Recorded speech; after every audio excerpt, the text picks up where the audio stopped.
মোহনবাগানের পক্ষে সবচেয়ে ভালো খবর হলো যে ফিফার রেজিস্ট্রেশন ব্যান লেগেছিল সেটা মোটামুটি উঠে যাওয়ার পথে। কাগজে কলমে না হলেও এই নিশ্চয়তা ফিফা দিয়েছে সমস্ত পেপার ডকুমেন্টস দেখে যে এই নিয়ে মোহনবাগান সুপার জায়ান্টের চিন্তার কারণ নেই, সমর্থকদের চিন্তার কারণ নেই, যে কোনো দিন এটা উঠে যাবে।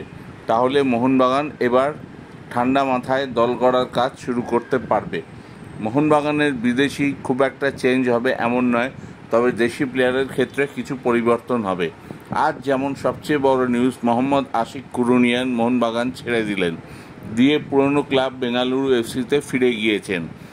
সত্যি কতটা জানা নেই, তবে তার ওপর নাকি মোহনবাগান ম্যানেজমেন্ট ক্ষুব্ধ ছিল। আশিক পেমেন্ট বাড়াতে বলেছেন, তার উপর গত মরশুমে সেভাবে সার্ভিস দিতে পারেননি।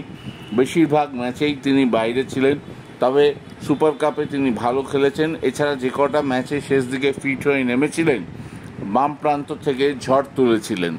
কিন্তু ম্যানেজমেন্ট এরকম হাফ সার্ভিস দেওয়া প্লেয়ারকে ক্যারি অন করতে রাজি নয়। অনেক টাকা নেন তিনি, সেই অনুপাতে সার্ভিস পাওয়া যায় না।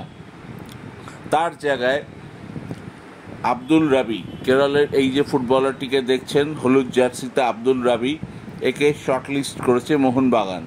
হায়দ্রাবাদে ছিলেন রাবি, তার গতি আছে, ভারতীয় জুনিয়র দলেও খেলেছেন চীনের মাটিতে।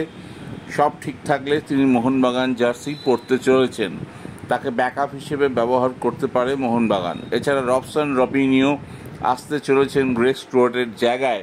এটা হয়তো কদিনের মধ্যেই মোহনবাগান অফিসিয়ালি ঘোষণা করে দেবে।